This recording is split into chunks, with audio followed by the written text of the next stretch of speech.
It was supposed to be an ordinary night, a simple visit between acquaintances, nothing out of the ordinary. A young woman, trusting and unaware, stepped into the home of a couple she thought she knew. They had invited her over. No pressure, no reason to suspect anything more than friendly company. But the moment the door closed behind her, everything changed. Words were spoken, casual at first, laughter filling the air. Then, a suggestion, one she brushed off as a joke, a request she never entertained, an invitation she never wanted. She made it clear. She wasn't interested. She wanted to leave. But leaving was never an option. A hand gripped her wrist, fingers tangled in her hair. A forceful pull, resistance met with laughter, a struggle ignored. Her voice, firm at first, then desperate, then broken. No, again, and again. But the words meant nothing to them. She wasn't a guest anymore. She wasn't a person anymore. She was an object, something to be used, something to be controlled. One of them watched, smiling, encouraging. The other held her down, taking what was never theirs to take. This is the story of Nicole Rickatson and Anthony Preston. A night of horror, a crime without mercy. Welcome to True Crime Files, where we uncover the most disturbing and shocking real-life cases. Here, we bring you the stories that are hard to believe but impossible to ignore. Cases that reveal the darkest corners of human behavior. If you have an interest in true crime, in understanding the minds behind these crimes, and in hearing the details that most people turn away from, you're in the right place. Make sure to subscribe and turn on notifications so you never miss an episode. Every case we cover is carefully researched, every detail laid out exactly as it happened. No exaggerations, no distractions, just the facts. December 8th, 2023. A cold evening in Hull, England. A woman steps into the home of two people she had met before. They weren't strangers. She had spoken to them, shared conversations, felt comfortable enough to accept an invitation. It was just supposed to be a casual visit, a night like any other. But once she walked inside, she had no idea that she had just made a mistake that would change her life forever. The couple, Nicole Rickatson and Anthony Preston, greeted her as if everything was normal. They laughed, made conversation, kept the atmosphere light. But behind every smile, behind every seemingly harmless exchange, something was already decided. They had plans for her, plans that had nothing to do with her consent. The evening started with drinks, small talk, and what seemed like nothing more than a friendly gathering. But then the conversation shifted. A suggestion was made. It was playful at first, disguised as nothing more than a joke. "Let's have a threesome," one of them said. The woman laughed it off. She wasn't interested. She wasn't comfortable. She made that clear. But the laughter in the room didn't stop. She tried to brush it aside, thinking they would move on, thinking this was just another awkward moment in an otherwise forgettable night. But they weren't joking. Their voices became firmer. The suggestion became a demand. Suddenly, the energy in the room changed. The woman stood up, ready to leave. But leaving wasn't an option. A hand reached out, a grip on her wrist. She tried to pull away, but the fingers tightened. Then another hand, tangled in her hair, yanking her back. She gasped, tried to fight, but it was useless. They were stronger. They were two. She was alone. She tried to reason with them, her voice breaking as she pleaded, "Please let me go." But her words fell on deaf ears. One of them pushed her down. The other watched. She was no longer a person in their eyes, just something to be used. Her body shook with fear as they forced her into submission. She said no. She said stop. But they laughed. One of them smiled as the other held her down. The night had only just begun. And for her, it felt like it would never end. At first, she thought they were joking. A ridiculous suggestion. A moment of awkwardness that would pass just as quickly as it had arrived. "Let's have a threesome," they had said. She shook her head, made it clear she wasn't interested. But the way they looked at her, Something had shifted. The room felt smaller. The air felt heavier. She stood up, hoping to change the subject, hoping to create some distance. But Preston moved faster. His hand clamped onto her wrist, fingers tightening with a force that made her breath hitch. Before she could pull away, his other hand shot up, gripping a fistful of her hair. The sudden yank sent a jolt of pain through her scalp. She stumbled, her free hand reaching out for balance, but there was nothing to hold on to. "Just relax," one of them said, a calm voice, as if nothing was wrong. She twisted in his grip, trying to wrench herself free, but the harder she fought, the more aggressive he became. He shoved her, forcing her down onto the couch. A knee pressed against her thigh, keeping her in place. She tried to sit up, but he pushed her back down, harder this time. "No," she said. Her voice was firm. Then again louder. "Stop." Rickatson was watching, standing nearby, arms crossed, an expression that never changed. The woman looked at her, searching for some kind of help, some kind of mercy. But there was none. Instead, Rickatson smirked. The victim fought harder now, thrashing against Preston's grip. Her nails dug into his arm, leaving scratches along his skin, but he didn't flinch. He barely seemed to notice. Then came the laughter, a sound that made her stomach twist. He was enjoying this. They both were. She screamed, but the walls of that house held her voice inside, trapping her cries where no one could hear them. No one was coming. Preston pressed her down, his weight making it impossible to move. Her heartbeat pounded in her ears. Her body stiffened as she felt his hands roam, unwanted, intrusive, ignoring every plea, every tear, every desperate attempt to make them stop. Rickatson leaned in closer now, whispering words that made the woman's skin crawl. She wasn't just watching, she was encouraging. "Good girl," Preston murmured. The words made her stomach turn. Time moved slowly. Every second stretched into eternity. Her limbs ached from resisting, from fighting against hands that wouldn't let go, against laughter that mocked her pain. She tried to detach, to force her mind somewhere else. But she couldn't. The pain, the pressure, the feeling of being completely powerless. It was all too real.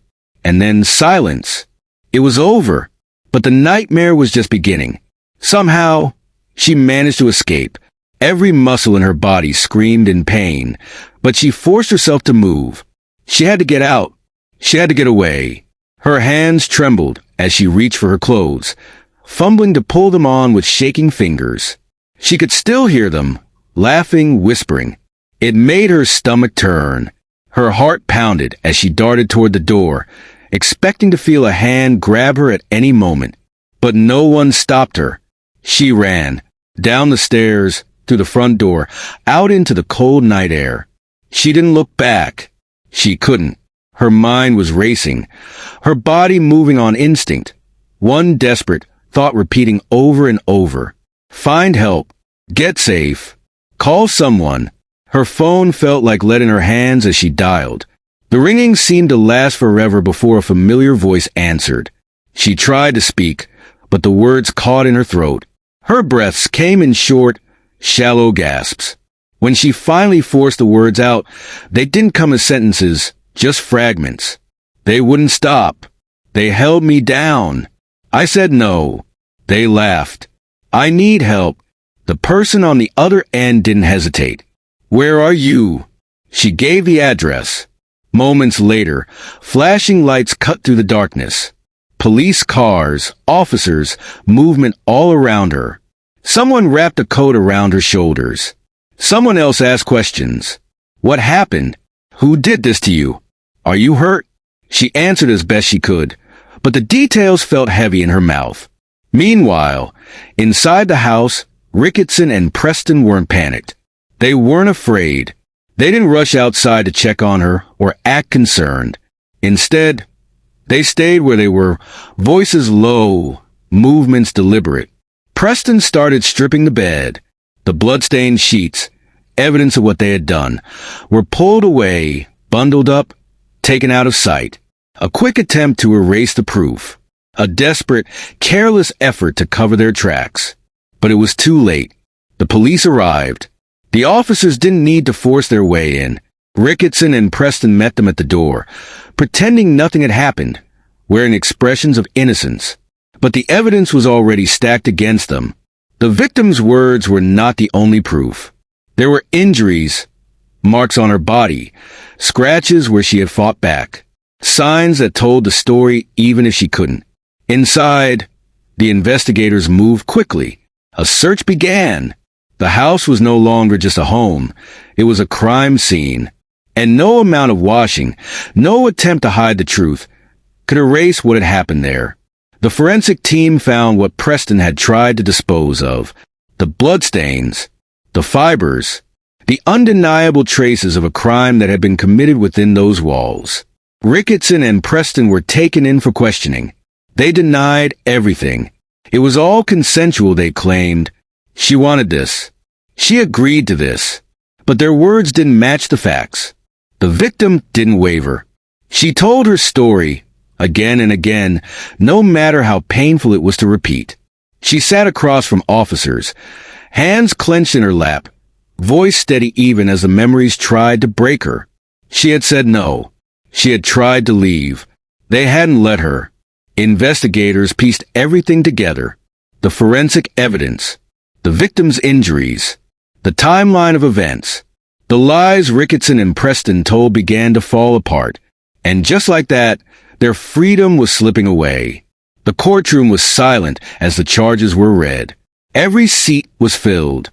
Journalists, court officials, and members of the public watched as Nicole Rickatson and Anthony Preston sat at the defendant's table, their faces expressionless. They listened as their actions were laid out in precise, unrelenting detail.